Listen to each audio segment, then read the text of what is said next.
So here we have three different series, and what I would like you to do is pause this video and think about whether each of them converges or diverges. All right, now let's work on this together. So just as a refresher, converge means that even though you're summing up an infinite number of terms in all of these cases, if they converge, that means you actually get a finite value for that infinite sum, or that infinite number of terms being summed up, which I always find somewhat amazing. And diverging means that you're not going to get an actual finite value for the sum of all of the infinite terms. So how do we think about that? Well, we already know something about geometric series, and these look kind of like geometric series, so let's just remind ourselves what we already know. We know that a geometric series, the standard way of writing it is we're starting n equals, typical you'll often see n is equal to 0, but let's say we're starting at some constant, and then you're going to go to infinity of a times r to the n, where r is our common ratio. We've talked about that in depth in other videos. We know this is the standard way to write a geometric series. We know that if the absolute value of r is between 0 and 1, then this thing is going to converge. And if it doesn't, I'll just write it else, it will diverge. So maybe a good path would be, hey, can we rewrite these expressions that we're trying to take that are defining each of our terms as we increment n? If we can rewrite it in this form, then we can identify the common ratio and think about whether it converges or diverges. So I'm going to focus on this part right over here and see if I can rewrite that. So let's see. Can I rewrite, 5 to the n minus 1, I can rewrite that as 5 to the n times 5 to the negative 1, and then that's going to be times 9/10 to the n. And let's see, this is going to be equal to, I could just write this as this part right over here. I'll write as 1/5, that's the same thing as 5 to the negative 1, times, and then 5 to the n and 9/10 to the n. Well, I have the same exponent, so I can rewrite that as, and we're multiplying all this stuff, I'm just switching the order. This is the same thing as 5 times 9/10 to the nth power. And so this is going to be equal to 1/5 times, well, 5 times 9 is 45, divided by 10 is going to be 4.5.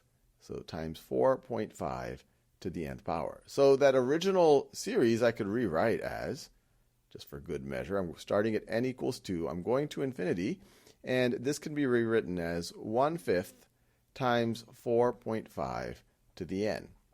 So what's our common ratio? What's our r here? Well, you can see very clearly it is 4.5. The absolute value of 4.5 is clearly not between 0 and 1. So this is a situation where we are going to diverge. Now, if you found that inspiring, and if you weren't able to do it the first time I asked you to pause the video, try to pause the video again and try to work these out now that you've seen an example. All right, let's jump into it. So I'm just going to try to algebraically manipulate this part to get it into this form. So let's do that. So I could rewrite this. Let's see if I could get some things just to the nth power. So I could rewrite it as 3/2 to the nth power. And I could write this part right over here as times 1/9 to the nth times 9 squared. This is going to be equal to 3/2 to the n.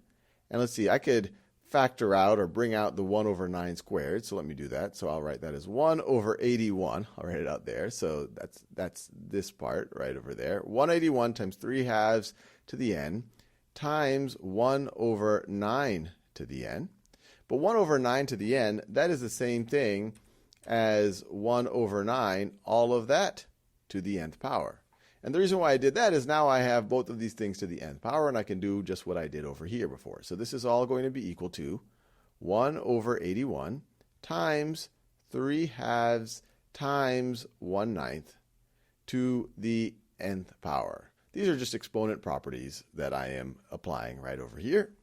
And so this is going to be equal to 1/81 times, let's see, 3/2 times 1/9 is 3/18, which is the same thing as 1/6 times 1/6 to the nth power. Or if I were to rewrite the original series, it's the sum from n equals 5 to infinity of now I can rewrite it as 1 over 81 times 1/6 to the nth power. This is our common ratio, 1/6, very clearly. I'll do that in this light blue color, 1/6. That absolute value is clearly between 0 and 1.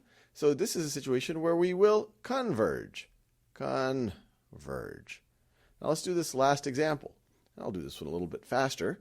So let's see. I could, if I'm just trying to algebraically manipulate that part there, that's going to be the same thing as 2 to the nth power times 1 over 3 to the n times 3 to the negative 1.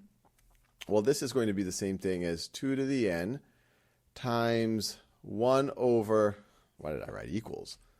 Times 1 over 3 to the n. And 1 over 3 to the negative 1, that's the same thing as 1 over 1/3. That's just going to be equal to 3 times 3. Well, that's going to be equal to, I'll give myself some space, so I'll start out here.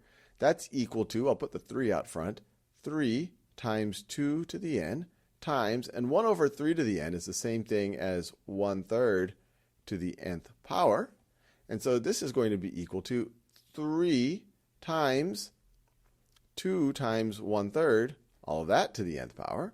And so that's going to be equal to 3 times 2/3 to the nth power. So we've just simplified this part right over here to 3 times 2/3 to the nth power. We can see that our common ratio is 2/3. So the absolute value of 2/3 is clearly between 0 and 1. So once again, we are going to converge. Converge. And we're done.